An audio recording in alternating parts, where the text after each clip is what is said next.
Keris, kowe mungsuh karo kerisik Gatotkaca. Wani apa ora? Ora. Ora wani kok. Wis sing muni ana kene. Lah nggih ngriki tumus saking mriki. Paman sing ngendika saenake dhewe. Keris kok iso tumus. Kula aturi mundhutaken bantu dhateng para kadang kula Kurawa bocah Kurawa aja kelayatan Gatotkaca keroyok sedika.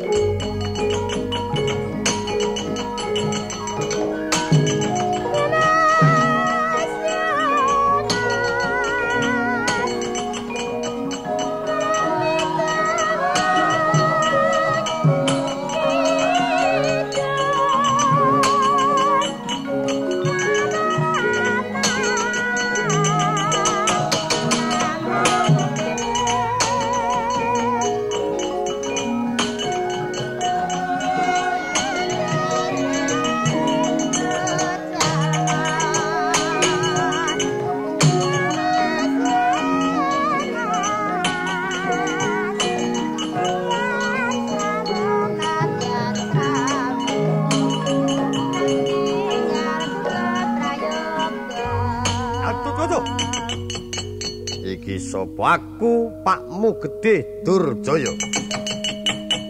Kena taiman kowe becik manuta karo aku ayo melu nang Astina. Ning ora kena eman ditakon desa Gatotkaca mli bali dari kabar kowe. Siwa Durjaya piye? Nek pancen praja maju mbaka siji bareng ngomoro. Bapo. Ora wedi karo aku sing tak wedene wamu.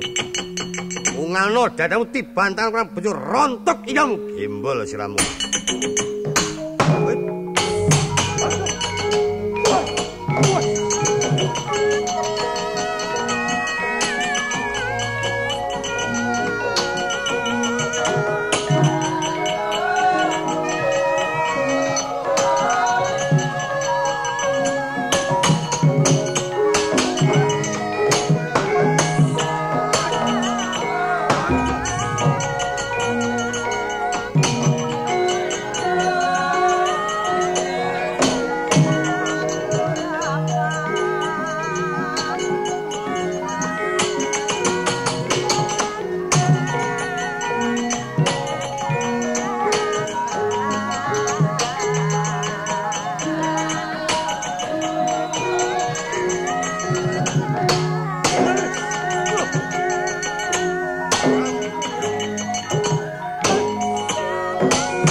Mati aku.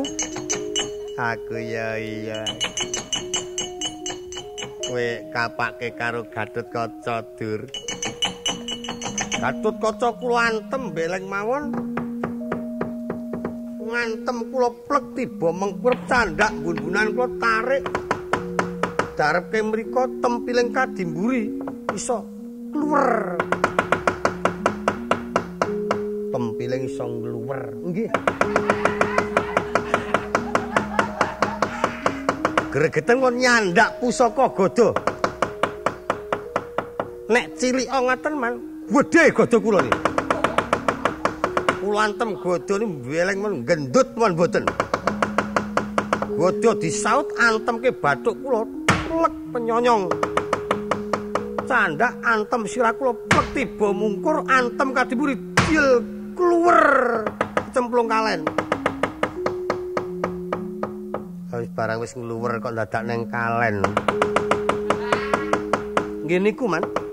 Terus kula mlayu godho kula wis buang sebut gluduk. Dawah teng pundi? Brek.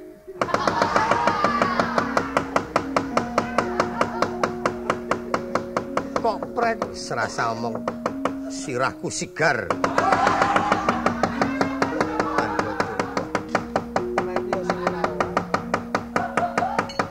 Ngrasake nganti aku mumbul-mumbul. Mati aku. Kepiye mbokmu? Oleh sambat karo sing wedok, Pak. Ibu tangi terus maju bareng karo maju yo, maju.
Saking katebian kadang-kadang kula-kula kados gabah dipun sawuraken bibar-bibar mboten kantenan-kantenan. Terus pundi, Wan? Nger, Angger Mandura kedrawasan nggih. Keng putra Gatotkaca estanipun badhe dipun jum kanthi krananing aris. Dateng Angger Dipati Karna iwa semanten. Mboten saged malah wantun Angger Karna. Saengga Kang Rayang Angger Dipati kuwirangan. Sedaya para Kurawa majeng sesarengan. Prandini mboten wonten ing sasap mundur mawi nandhang tatu utawi kewirangan. Penantangipun Gatotkaca saya pecak asiya-siya. Sumbaripun ketingal gandang wonten ngakasa. Aja maju mbaka siji bareng Mara. Aja kok ming Kurawa nek pancen ana Baladewa kon maju mrene. Aku ora wedi mungsuh karo Baladewa. Wonten ngriku menika ndadosaken muntaping manah kula ing atasipun Angger Mandura menika. Tetungguling para Kurawa dipun sepelekaken lare wisana keparat labrak.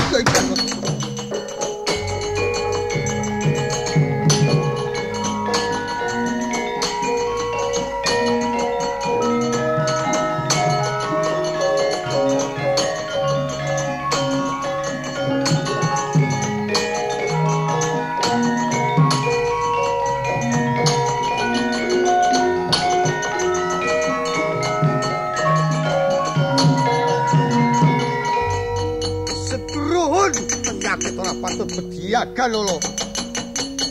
Gatotkaca. Wonten paring dawuh. Wa Prabu merpeki dhateng Kang Putra sajak duka-duka. Kowe aja dupi bisa ngendih kridhahe para kadang kula ning melik mripatmu nek aku kisih pepundhen mu ngerti. Kowe ngegungake kaprewan iki umur ya. Menika pusaka senjata nenggala. Kowe ora manut karaku mamerake marang kekendelamu. Ungalono diadam kelakon bodol iki kamu. Yen pancen Wa Prabu badhe nyobi dhateng Kang Putra. Mboten badhe kula tilar pelajar. Rupak kula wantun jembar kula wantun. Aja mlayu mati wis kan to.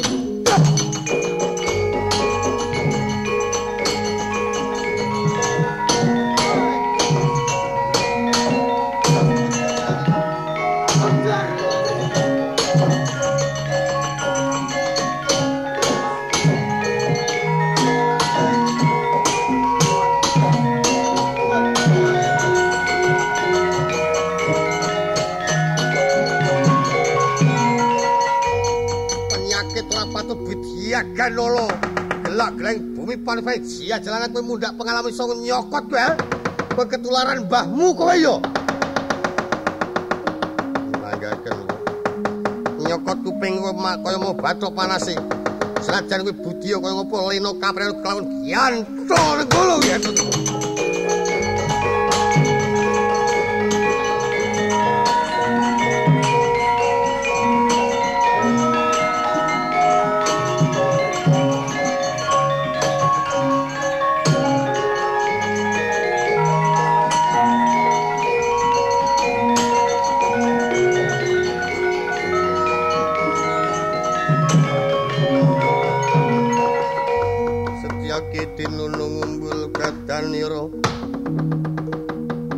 Perang kontet saliran yen kacondro risang wirang tumandang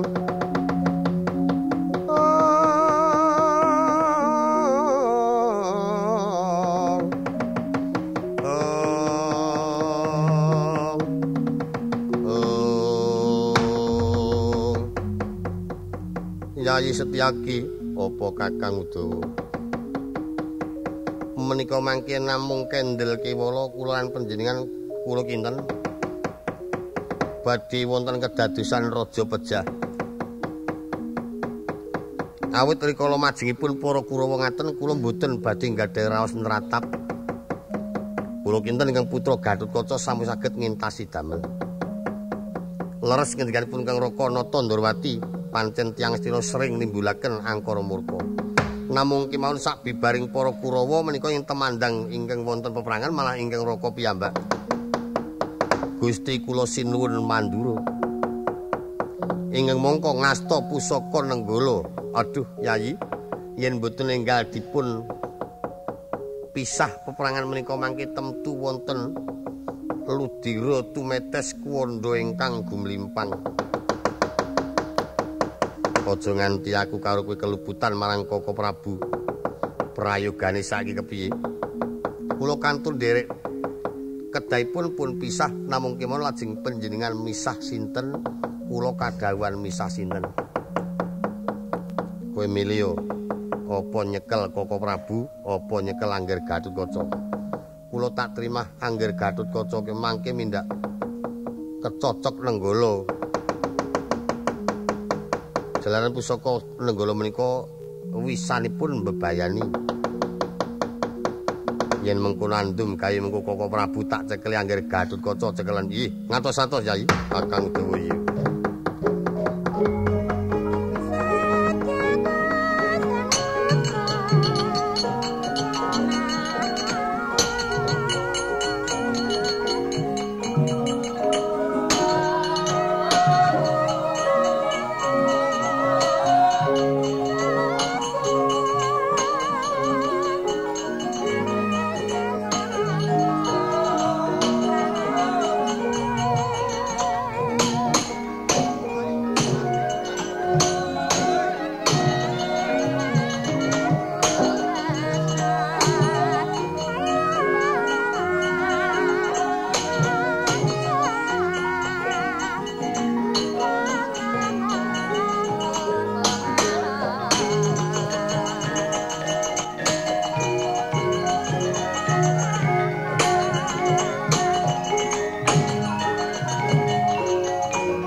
Hyang Sukmana kang linuwih. Ana swara dudu swara sawise ingsun dipriksa marang kananing jaba. Ana kedadian Pancakara. Kaka Prabu ngadhepake Gatotkaca. Untung Dimas Sentyaki waspada. Kaka Prabu banjur disikep Dimas Tyaki kang sanyatane ora isa budi. Gatotkaca disikep Kakang Udawa. Nek model kaya Kakang Udawa kae ora nyikep kae wong njaluk gendong nek. Lah wong nyikep wong kerengan kok kena go mlaku-mlaku. Malah saya-saya Sencaki sembranane ketok. Gatotkaca mau ora gelem mara tangan marang Kaka Prabu bareng wektu iki. Kaka Prabu disikep Sencaki malah gelem nothoki dengkule. Harak ora kajen ing atase wong tuwa kanggo dolanan bocah wisore. Kaka Prabu kulatu yanget Gatotkaca lirena iki dudu papaning ajang peperangan.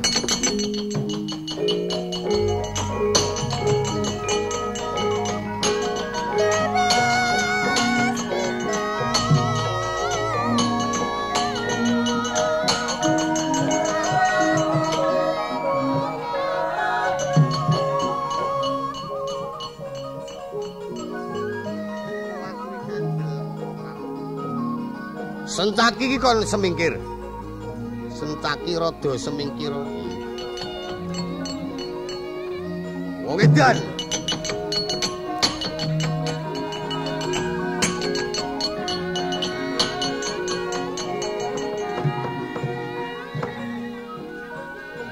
Gatotkaca lerena. Nggih. Ayo lenggah. Nggih. Kula medhak mriki mawon, nggih. Iya. Matur nuwun.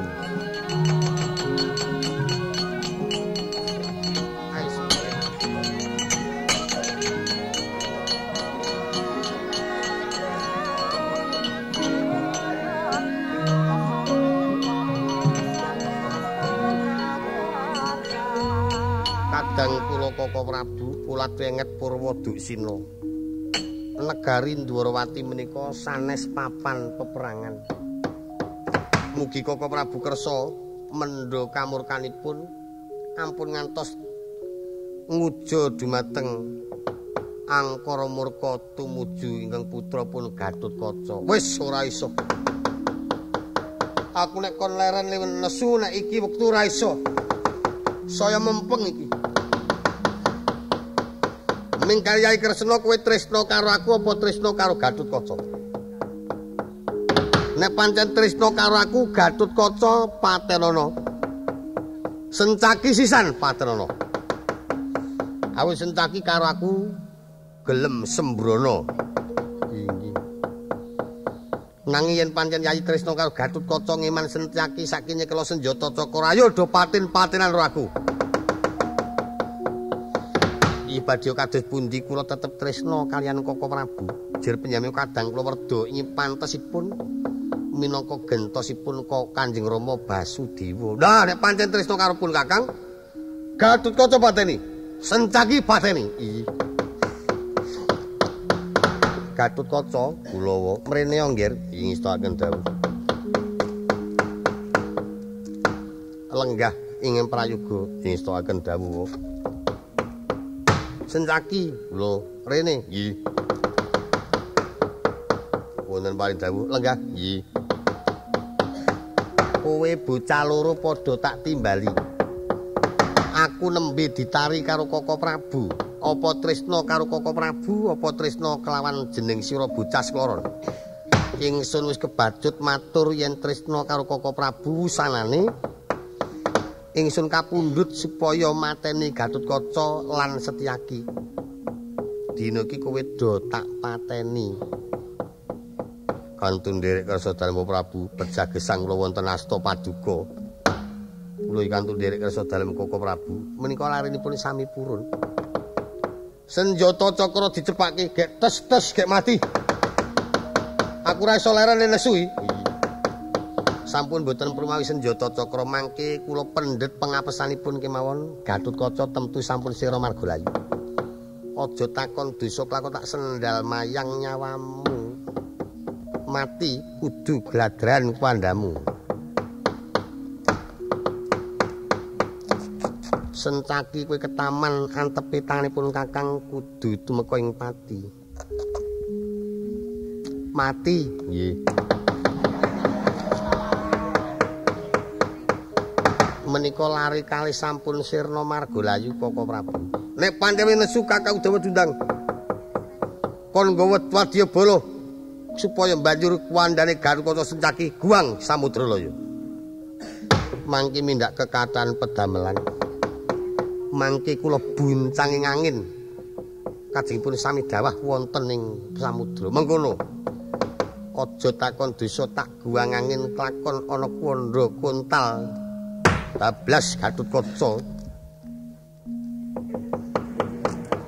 Sencaki kena angin bablas dening aku. Prana. Menika sampun sami kuntal Koko Prabu. Aku ki areng guyu agek nesu. Ora guyu weruh, lha wong tuwa dapusi. Dos pundi? Ora umum ana mayit kok ting klithih kok ngono kaya. Koko Prabu yen mboten kula damel cara kados katen mboten saged mendha kamurkanipun, nanging Koko Prabu saged gemujeng terang badhe ical kamurkanipun. Sejene Yai Kresna ora bakal bisa memper kamurkanipun Kakang, bareng Yai Kresna ana-ana wae sing marakake guyu pun Kakang. Sida-sida ilang kabeh kamurkanipun Kakang. Sasampunipun Koko Prabu menggalih mekaten sampun ngurmasi lepat. Koko Prabu ndamel perkawis ngantos peperangan mangsaken kang putra Gatotkaca nyatanipun boten wonten ginanipun. Badya sasap Pancakara kang Gatotkaca menawi Janaka menika mangke boten saged manjing kendi medal saking kendi boten badhe kelampah menika saged dipun ladosi Sembadra. Senajan to Koko Prabu tanpa kagungan penggalih kamurkan dhateng kang putra Gatotkaca, nanging yen Janaka ing saking Astina saged mutus sayembaran. Inggih menika ingkang saestu Kang Rayi Madukara garwanipun Bratajaya. Ana tuna luputipun Kakang ingkang kurang prayoga marang Yayi. Apa maneh tandangi para kadang pura kang sakwentara gawe ribet marang Praja Ndrawati. Aja kurang ing pamengkul berna pangapsama Yayi. Mboten dados menapa sedaya sipatipun gesang menika temtu kenging cobi. Pun Kakang mingkari manut nunggu sak tekale Janaka sangka ing parangencana. Nanging sakwentara kabeh para kadangku Kurawa lilanana makuwon marang Praja Ndrawati prayogi Koko Prabu.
Puspitarum ati yuping samirana amre kungas gandaning sekar gadung mangambar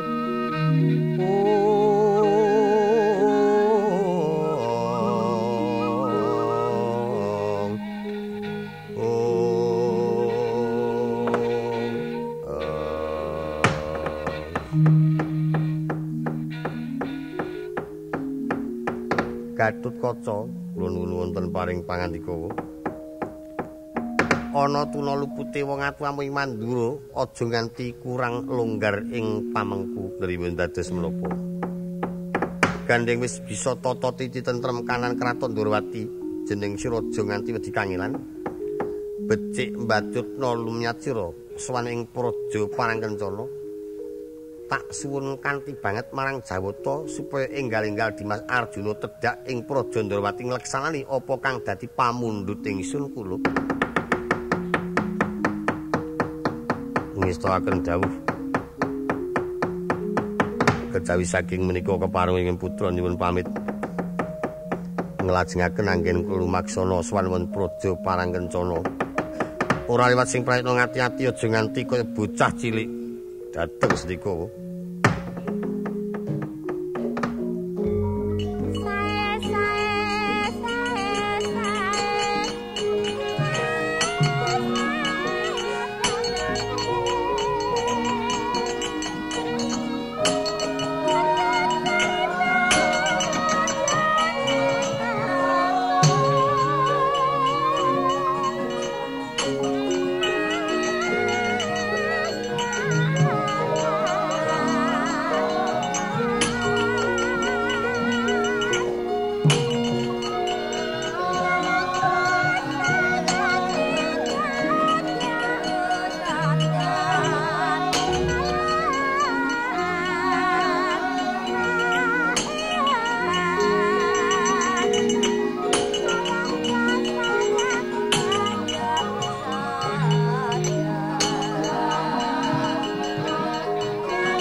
Sritina ning pamiyat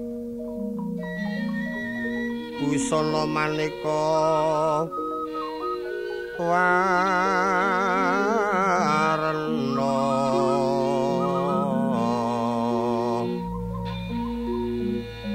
ranggeng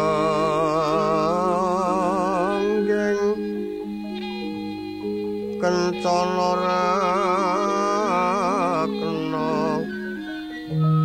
bandira layu kumitir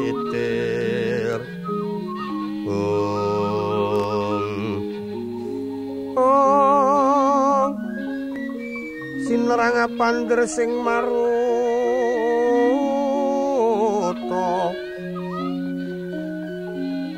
mangkian kumlebeting duwaja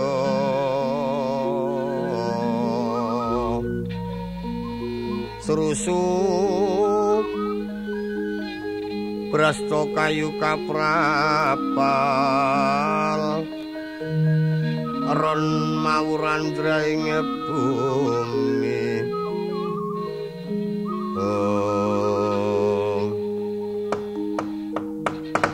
ron mawur katya pangin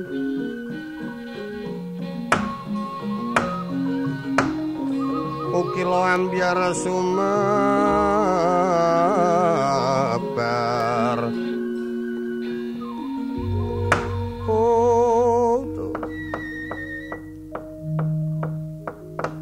rame salebeting peperangan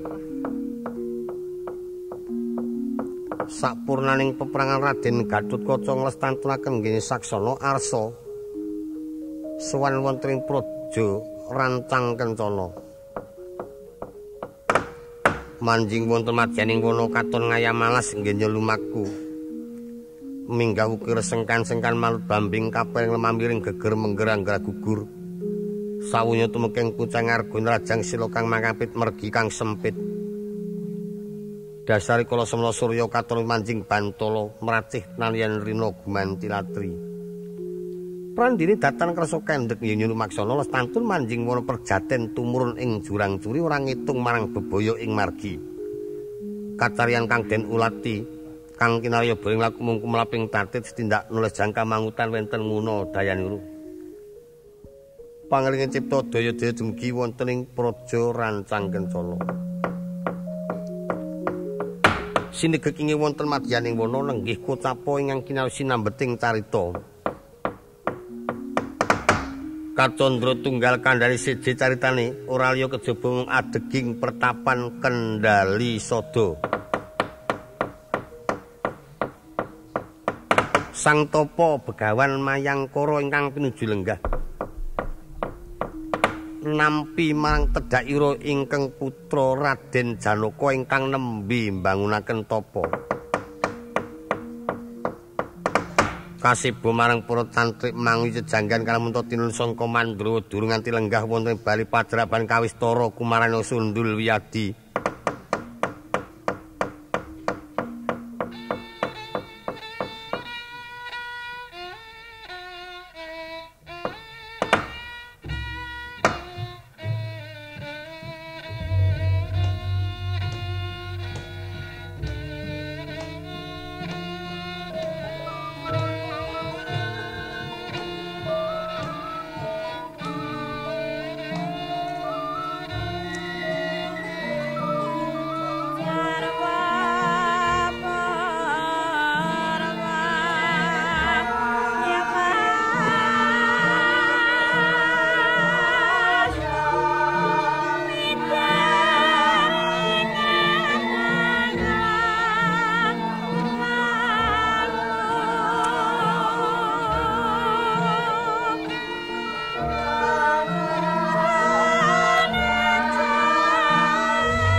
Anenggih gentiya kang winurasita. Punika warnanira ing pertapan Kendali Sada.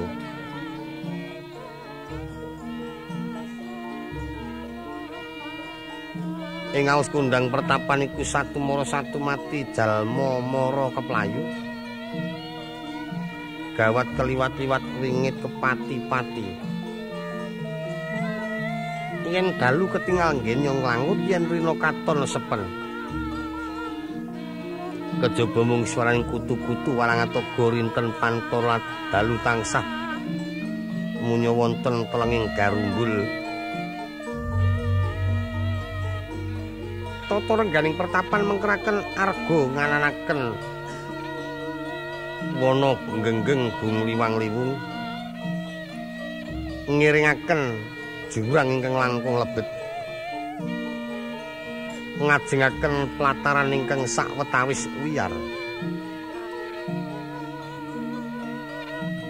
Kocapa ingkang pinuju lenggah wonten ing bali patrabaan Sang Wikuwanara ingkang kepareng peparap Begawan Anoman ya Sang Resi Mayangkara.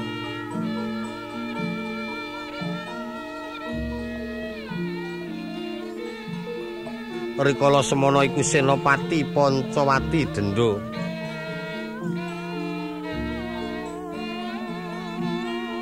Ingkang wis kondhang kaunang-unang Seti Mandraguna winasis pangulanging rasa. Mumpuni tumrap banta sing kaweruh. Ya Sang Wiku Resi Mayangkara ingkang bisa nyirnakaken swargi Prabu Rahwana. Angkara murkaning jagat.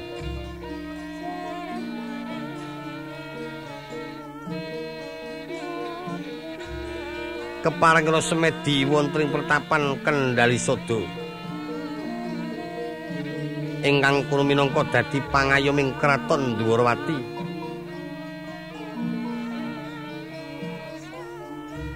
Rikala semana katon ing Dya Jaladi neng Kadyaharga. Kocapa ingkang nembe prapta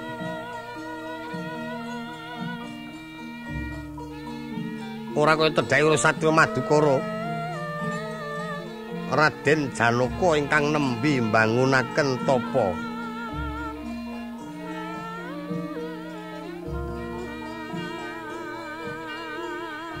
Tanpa kanta, tanpa kanthi, tanpa wenten ingkang nderekaken.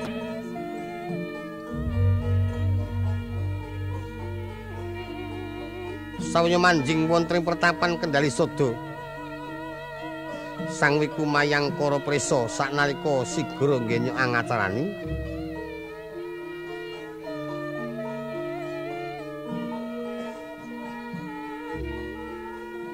Apa dene piswaning para abdi cantrik manguyu jejanggan.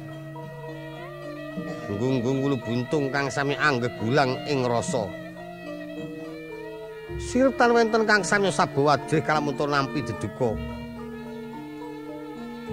Gancanging carita gelis kang munggel kawi.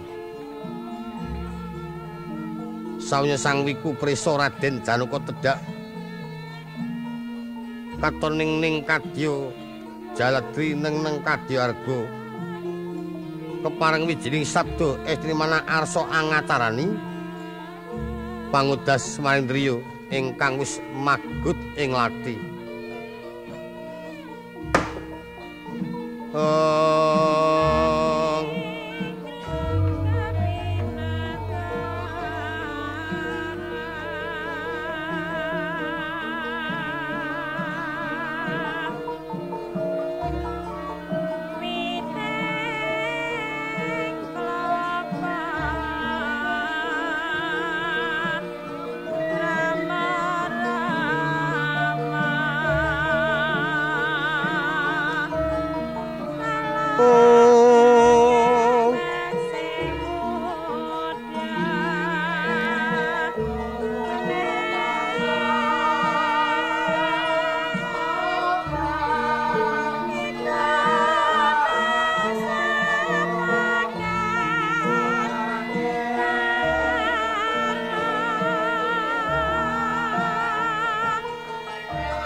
Pandhita Kinarya Wangsit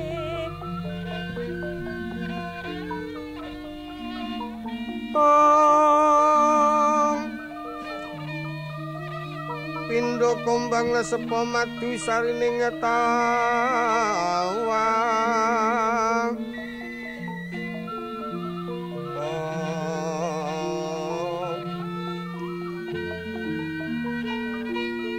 medarno ngelmu kang asanyata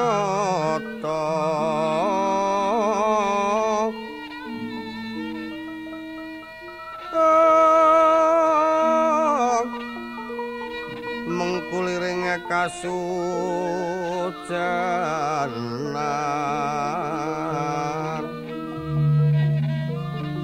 katuna wening telenging kalbu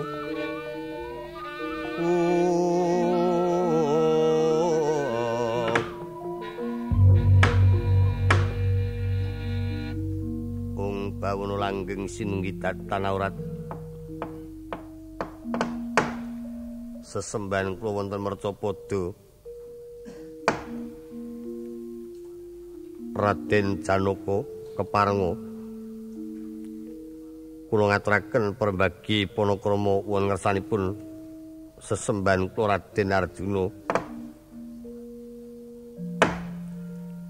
tak tampa kanthi bungah rasaning pamikirku Bapa Resi Mayangkara banjur kepareng ngacarani marang praptaku nampa pangestumu kaya ora ana siji apa nggonku ngadhep ora liwat pangabektiku tampan ana Bapa Resi Mayangkara kula tampi tangan kalih kapetelaken wonten ing dada kendelo sami-sami Candri kula penemban Bapak kabeh para kanca kancamu. Engetipun ing abi kados mboten wonten ingkang nglirwaken sedaya sampun sami ngadhep ngarsanipun Sang Tapa. Amersudi utawi anggegulang dumateng paringipun Sang Adya Penemban ingkang sampun kaparingaken dhateng para rencang-rencang kula. Kula ngaturaken pangabekti kunjuk wonten ngandhap pada Penemban. Ya tak trima Cantri. Kejawi saking menika keparenga kula badhe nyuwun prisa menapa ing dadosaken dukitaning penggalih panjenenganipun Raden Janaka tedhak wonten ing pertapan Kendali Sada. Yen ana tuna luputku aja nganti kurang ing pamengku parengna lubering samudra pangasami. Dri mboten dados menapa. Sowanku ana ngersane Bapa Resi Mayangkara pisan ngaturake pangabekti kaping pindho. Aku arep nyuwun tulung marang Bapa Resi Mayangkara. Kreswa nglarapake sowanku ana ngrasa dalem Kaka Prabu Bathara Kresna. Ingkang perlu nyuwun diajeng Wara Sembadra bakal tak jak bali ana kasatriyan Madukara. Wong bawono langgeng mangkurminto Raden menapa sababipun panjenengan sowan dhateng ingkang Raka nyuwun ingkang rayi piyambak badhe kaboyong kundur wonten Madukara kok ndadak mawi seksi ingkang abdi dasat kula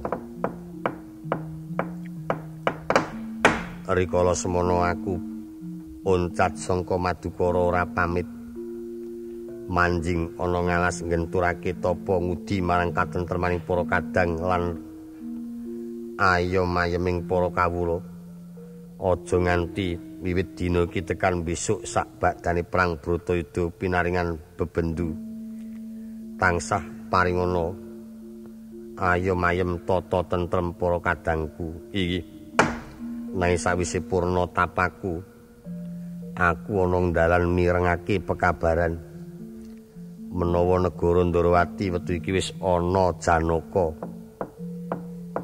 ingkang bakal mboyong diajeng Wara Sembadra.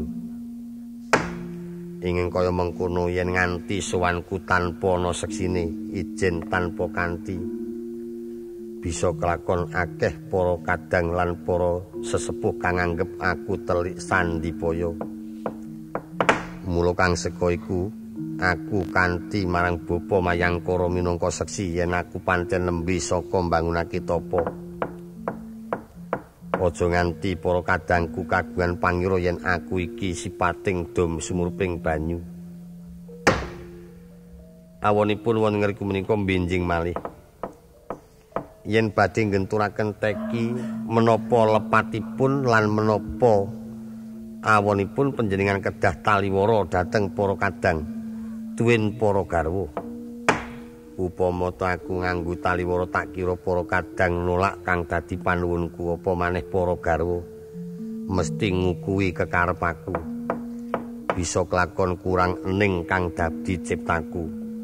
Mengkono Kakang Anuman. Yen panjenengan mekaten kersanipun ampun ngantos kedaluwarsa. Suwawi lajeng kula dherekaken dinten menika sowan wonten Praja Ndrawati kula kang minangka dados seksi. Bilih Raden Janaka nembe mbangunaken teki mengkono. Santri kula penemban kabeh para kanca kanca minggal padha kandhanana supaya sawentara tunggu pertapan bakal tak tinggal ndereke bendaramu Raden Janaka sowan marang Praja Ndrawati. Oh inggih lajeng kunduripun Sang Tapa benjing menapa yen wonten rencang ingkang pitaken kandhakna rapati-pati aku bali yen durung bisa katarima bendaramu anggone bakal mboyong marang Gustimu Wara Sembadra. Oh nggih. Nderekaken kaluhuran ampun ngantos wonten bebaya sapengiripun Sang Tapa pertawan kinaringa tentrem ayem-ayem para rencang-rencang kula. Iya. Monggo Raden kula dherekaken. Iya Bapak Mayangkara.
Carawuna kapimendo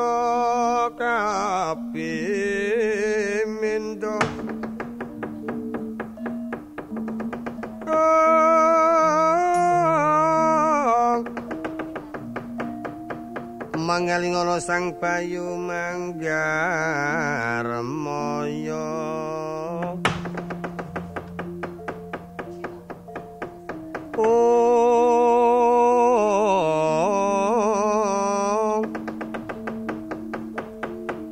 Sanggana Danu Prawata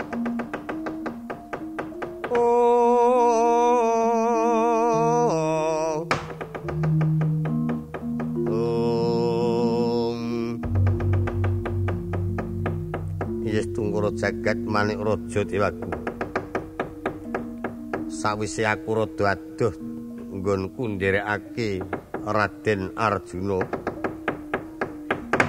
tak sawang-sawang kok tejane ora kaya adate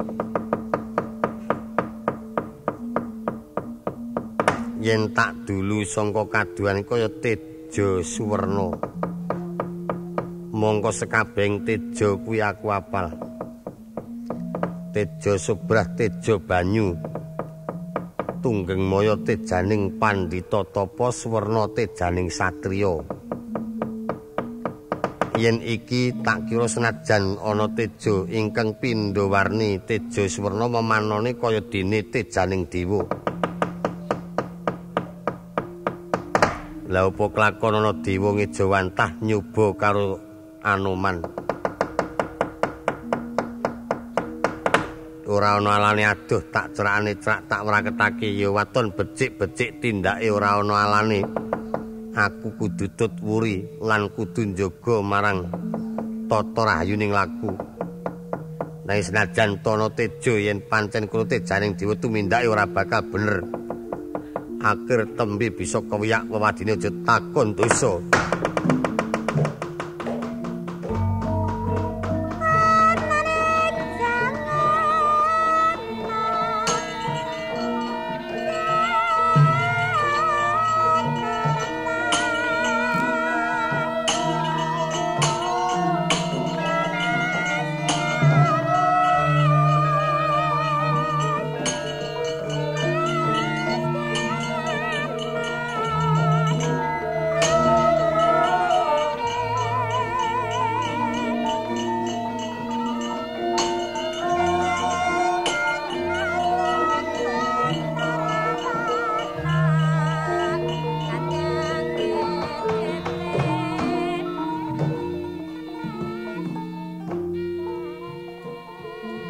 Cinarita sak uncatira sang wiku begawan Anoman kacarita ingkang kinaos sambeting kandha ora liya kejaba mung adeging kraton Rancang Kencana. Raden Janaka kadhep para raja telukan sangka Mancapraja nampi piswanipun ing putra Raden Gatotkaca ing sangka ing Praja Ndrawati katon pepak andir pasibaning kraton Rancang Kencana.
ayat langening karangan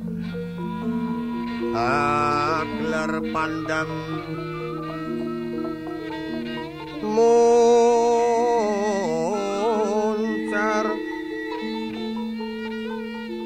ler soroting pepunang surem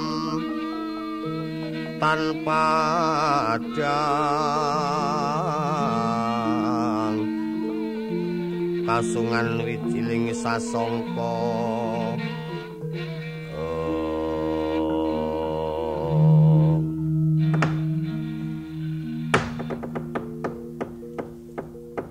kadang kula werda Koko Prabu Dirgamuka